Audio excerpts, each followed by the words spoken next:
Hello friends, എല്ലാവർക്കും Sumi tasty കിച്ചണിലേക്ക് സ്വാഗതം. എല്ലാവരും സുഖമായിട്ടിരിക്കണമെന്ന് കരുതുന്നു. ഇന്ന് ഞാനൊരു അടിപൊളിയായിട്ടുള്ള ഒരു ഹെയർ ടോണറിൻ്റെ റെസിപ്പിയുമായിട്ടാണ് വന്നിരിക്കുന്നത്. അപ്പോൾ നമുക്ക് വീഡിയോയിലേക്ക് പോകുന്നതിന് മുന്നേ ഒരു അഡ്വർടൈസ്മെൻറ്റിന് വേണ്ടിയിട്ട് ഞാൻ പറയുന്നതല്ല, ഞാൻ ഉപയോഗിച്ച് നോക്കിയിട്ട് അത്രയ്ക്ക് ഹെയർ ഗ്രോത്തിൽ റിസൾട്ട് എനിക്ക് കിട്ടിയത് കൊണ്ട് തന്നെയാണ് ഈ ഒരു റെസിപ്പി നിങ്ങൾക്കും പറഞ്ഞു തരാമെന്ന് കരുതിയത്. അപ്പോൾ നമുക്ക് വീഡിയോയിലോട്ട് പോകാം. ഇതിലേക്ക് വേണ്ടുന്ന സാധനങ്ങൾ: ഒരു പിടി തുളസിയില, ഒരു 10-15 പനിക്കൂർക്കയുടെ ഇല, അതോടൊപ്പം തന്നെ ഒരു 6-7 കറിവേപ്പിലയുടെ തണ്ട്. ഇത്രയാണ് നമുക്ക് വേണ്ടുന്ന ഇൻഗ്രീഡിയൻസ്. അതിനോടൊപ്പം 2 ടീസ്പൂൺ തേയിലയും കൂടെ വേണം. അപ്പോൾ ഒരു അടി കുഴിവുള്ള ഒരു പാത്രം എടുക്കുക. അതിലേക്ക് നമ്മുടെ തുളസിയുടെ ഇല, കറിവേപ്പിലയുടെ ഇല, പനിക്കൂർക്കയുടെ ഇല ഇത്രയും ഇടുക. അതിനുശേഷം സാധാ ഒരു മീഡിയം സ്റ്റീൽ ഗ്ലാസ്സിൽ 2 ഗ്ലാസ് വെള്ളം, കറക്റ്റ് ഫുള്ളായിട്ട് 2 ഗ്ലാസ് വെള്ളം ഇതിലേക്ക് ഒഴിക്കുക.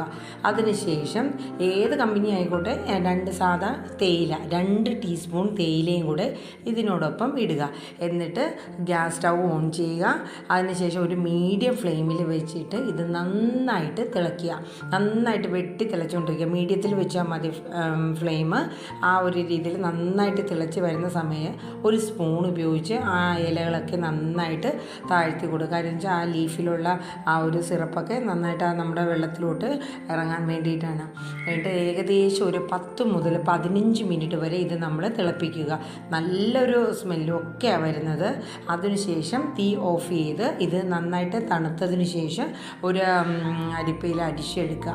ഏകദേശം നമ്മൾ അളവ് ഗ്ലാസ്സായിട്ട് എടുത്തതിൻ്റെ ഒരു 1/4 ഭാഗം മാത്രമേ നമുക്കിതിൻ്റെ ടോണർ കിട്ടുന്നുള്ളൂ.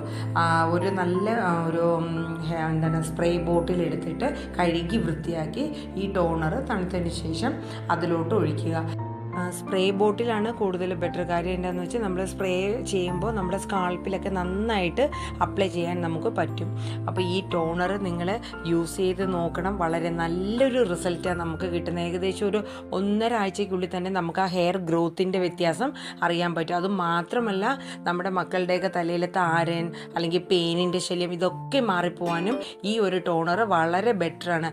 ഇത് നമ്മൾ ഉപയോഗിച്ച് നോക്കി തന്നെ അതിൻ്റെ റിസൾട്ട് നമുക്ക് പറയാൻ പറ്റുള്ളൂ. ഞാൻ പേഴ്സണലി ഞാൻ പറയുന്നത് വളരെ നല്ലൊരു ടോണർ തന്നെയാണ്. വളരെ നമ്മുടെ വീട്ടിലുള്ള കുറച്ച് ഇൻഗ്രീഡിയൻസ് ഒക്കെ വെച്ചിട്ട് ഉണ്ടാക്കാൻ പറ്റുന്നത്. സ്പ്രേ ബോട്ടിലാകുമ്പോൾ കണ്ടോ നന്നായിട്ട് നമുക്ക് നല്ല രീതിയിൽ അത് സ്പ്രേ ചെയ്യുമ്പോൾ നമ്മുടെ ആ സ്കാൾപ്പിലും ആ ഹെയറിൻ്റെ ഇടയിലൊക്കെ നന്നായിട്ട് അത് പോകും. ഇത് നമുക്ക് ഡേ ടൈമിലോ നൈറ്റിലോ എങ്ങനെ വേണമെങ്കിലും കുളിച്ച ശേഷം മുടി ഉണങ്ങിയതിന് ശേഷം വേണം ഇത് അപ്ലൈ ചെയ്യേണ്ടത്. അത് മാത്രമല്ല, ഇത് ഉപയോഗിച്ച് കഴിഞ്ഞ് നമ്മൾ ഫ്രിഡ്ജിൽ വെക്കുക. ഫ്രിഡ്ജിൽ വെച്ചതിന് ശേഷം എടുക്കുന്നതിന് ഒരു 10 മിനിറ്റ് മുന്നേ നമ്മൾ വെളിയിൽ വെച്ച് കഴിഞ്ഞാൽ ആ തണുപ്പ് അങ്ങ് മാറി കിട്ടുമല്ലോ. അപ്പോൾ വളരെ പെട്ടെന്ന് വളരെ നല്ല രീതിയിൽ റിസൾട്ടും കിട്ടുന്ന ഒരു റെസിപ്പിയാണ്. നിങ്ങൾക്ക് എല്ലാ പേർക്കും ഇത് ഇഷ്ടമായി കാണുമെന്ന് തന്നെ ഞാൻ കരുതുന്നു.